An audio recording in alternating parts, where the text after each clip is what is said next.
அம்பேத்கர் அவர்களை பற்றி யோசிக்கும் போது கண்டிப்பாக சட்டம் ஒழுங்கு சமூக நீதியை பற்றி யோசிக்காமல் இருக்கவே முடியாது. இன்றைக்கும் மணிப்பூரில் என்ன நடக்குதுன்னு நம்ம எல்லாருக்குமே தெரியும்.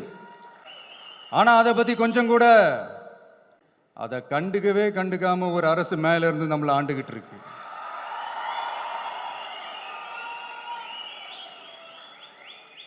சரி, அங்கே தான் அந்த அரசு அப்படி இருக்குன்னா இங்கே இருக்கிற அரசு எப்படி இருக்கு?